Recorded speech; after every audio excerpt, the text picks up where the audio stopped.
Hi guys, it's Ugo and welcome back to another video. Today I'll bring you my review for A Dowry of Blood by S.T.Gibson. And I was buddy reading this with Steph from Coffee Over Apples. Go show her some love, she deserves it. Because I remember watching her in the TBR and he won my poll. So I was like, oh, Steph, we can buddy read. So we talk a little bit on Twitter about it. I didn't have any expectations about this book. I didn't know what the book was about. I know it's very popular on BookTube, on Book Talk, everyone talked about it. And I was like, oh, it sounds like a very horror book. You know, I knew it would have a little bit with vampires, so I was like, oh, this will be like awesome. And then I started reading it and I was like, well, it's not what I was expecting. So the story is Constanta, who is writing letters to her ex-lover who transformed her into a vampire. So it's basically her explaining how they ended up like that, how everything ended, and then how do we reach this phase. So it's basically telling her story and her version and how they ended up falling so hard and doing the things they did. So we follow her story from when she was transformed and how she learned to live with this man who has a very characteristic personality and ambition. So I was expecting something totally different from what it was, and then Nat from Nat Reads said to me on a comment on my TBR, oh, I love that book, it's a dark romance, and I said, yep, it makes sense now because I'm halfway through the book and is not what I was expecting to be, because I don't know, I imagine it's not the plot that I wanted, definitely. It's not the story that I want to hear. It really reminded me a little bit of Dark Vanessa. I haven't read that, but imagine the theory of many years have passed and now you're refreshing your memory and basically reliving that relationship and understanding how manipulative, possessive, and wrong that was. That was the vibe. And although I like the writing style of being her telling her story through letters, and especially being like I was writing a letter to that person, I think it was very captivating. The book is not very big. It's divided in parts, and I was breezing through the parts very fast, so it's a very fast read, yes. If it was what I expected, no, but I didn't know what to expect. I had the idea of the cover and the name, but I haven't read the synopsis, so I had the wrong idea of it.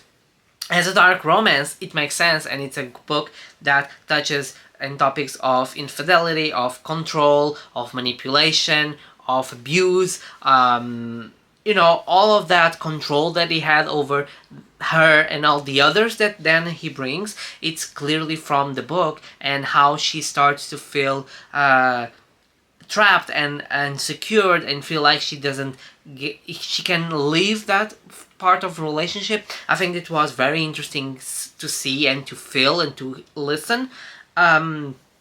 But I don't know, I was expecting a little bit more of the vampire, because it's not even a point that big. It's like, okay, we can transform, we can live longer, we pass through centuries, we sometimes have lovers that died, and then we had to drink people, but it's not a focus. You can change that, and you could change the narrative to normal people and put them in a short length of time and be more sequential, and it will still feel the same.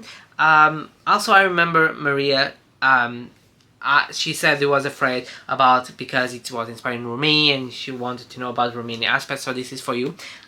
There is nothing about it.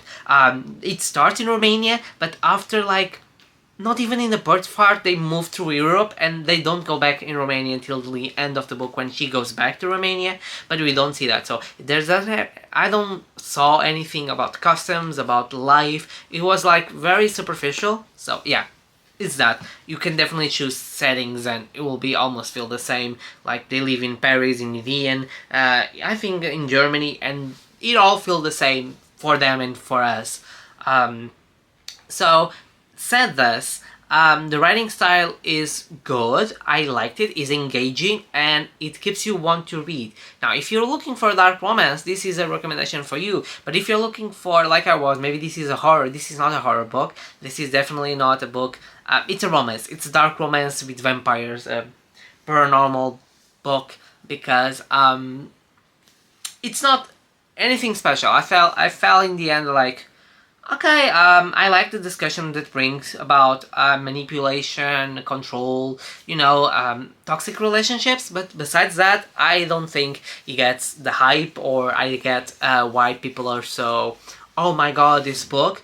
I was like, yeah, okay. It was not bad. I didn't feel like I lost my time. I cared about the characters, but at some point I was like, just let me finish reading this. But I wouldn't, probably in a year time I will not remember I read it or the story. The passages are beautifully that's the thing, I like the writing style. The writing style really captivated me, and I think that's why I enjoy it more, because if the writing style was very blunt, I probably would DNF it. But I think the writing style kept me on reading, and being a fast read and small book kept me on, okay, I can finish this, will not like take me a lot of time.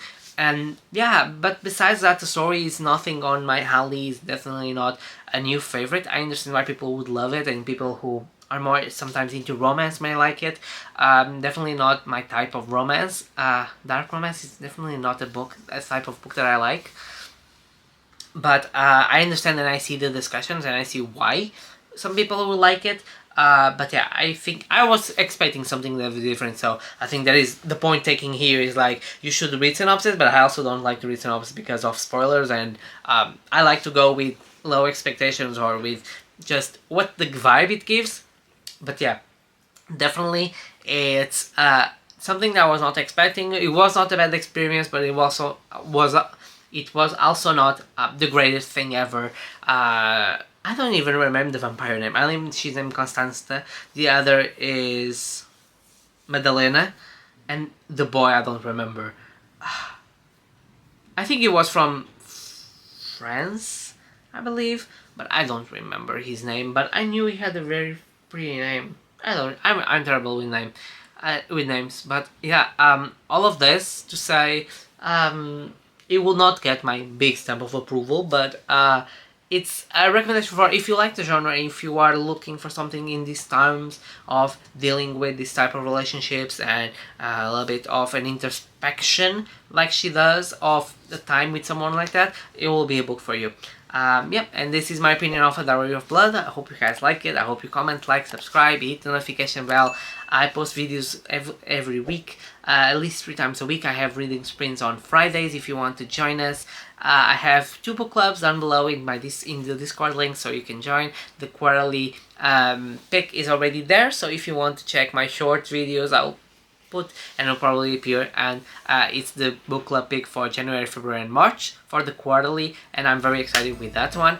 And yeah, I hope you guys like it, and I see you guys in my next video, okay?